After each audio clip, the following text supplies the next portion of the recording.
देवर हो तो ऐसा। दीपक, मैं ये क्या सुन रहा हूँ।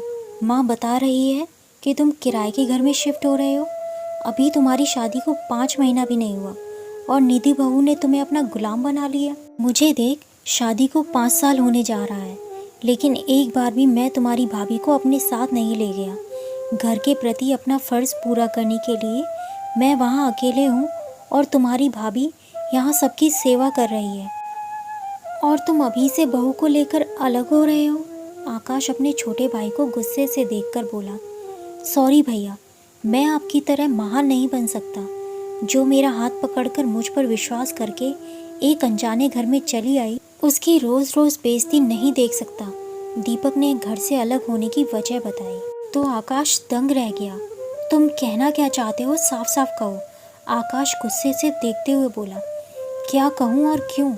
क्या आपको अपनी पत्नी की आंखों में उनका दर्द नहीं दिखता? कई बार भी मैंने आपसे कहा कि भाभी को अपने साथ ले जाओ, अपनी गृहस्थी बसाओ।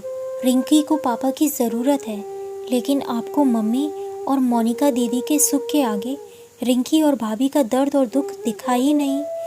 भाभी ने मुझे अपनी कसम देकर रोक रखा है, वरना। बोलते बोलते दीपक भावुक हो गया। भाभी ये सब सह रही हैं क्योंकि आपकी आंखों पर मम्मी और मोनिका दीदी की शराफत का चश्मा चढ़ा हुआ है, लेकिन मुझे उनकी चालाकियाँ सब पता थीं। अरे, मैं तो शादी के 1 महीने बाद ही अलग हो जाता, लेकिन भाभी ने अपनी कसम देकर रोक लिया। उन्होंने कहा कि सब लोग मुझे नहीं, निधि को गलत समझेंगे। मैंने भी उनका मान रखते हुए उनकी बात मान ली, क्योंकि मैं यहीं निधि के साथ था।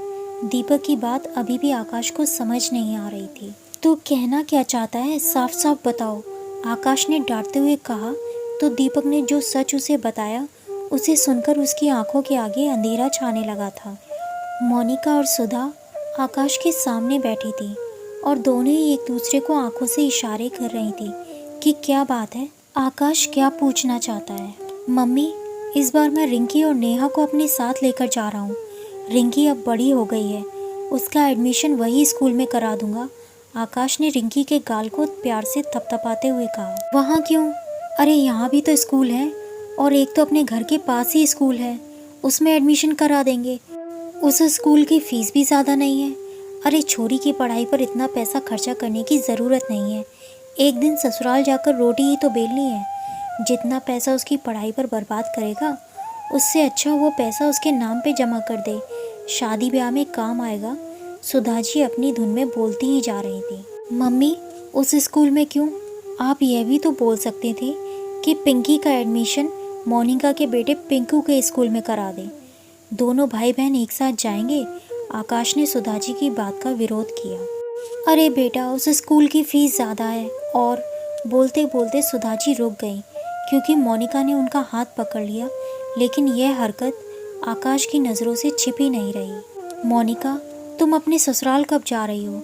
आकाश के इस अचानक सवाल पर दोनों माँ बेटी चौंक गईं। क्यों? अचानक तुझे इसे ससुराल भेजने की चिंता क्यों हो रही है?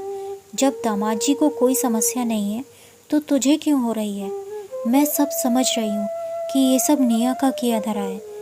उसने पहले निधि और दीपक को भड़काया और अब तुझे भड़का रही है। सुधा जी हाथ घुमा घुमा कर बोलने लगी। मम्मी, कहते हैं झूठ के पाँव नहीं होते हैं, और आज आप झूठ को पाँव नहीं, पूरा शरीर देने में जुटी हैं। मैंने आपसे सिर्फ रिंकी की पढ़ाई का जिक्र किया था, लेकिन आप बात को कहाँ से कहाँ ले गईं। मैं जब भी आता हूँ, आप अपना और मोनिका का रोना लेकर बैठ जाती हैं कि नेहा के होते हुए आपको कोई सुख नहीं। मोनिका अपना घर द्वार छोड़कर यहीं पड़ी है। आपने यह बात मुझसे छुपाई और नेहा को रिंकी की कसम दे दी कि वो मुझे सच नहीं बताएगी। क्यों? आकाश के सवालों को सुनकर सुधा जी चुप हो गईं। आप मुझसे कह रही थी कि नेहा घर का काम नहीं करती और पिंकू को खाना भी नहीं देती, जबकि पिंकू ने ही बताया कि घर का सारा काम मामी करती हैं, और यह भी कि उसे स्कूल के लिए नेहा तैयार करती है और उसका टिफ़िन भी बनाती है।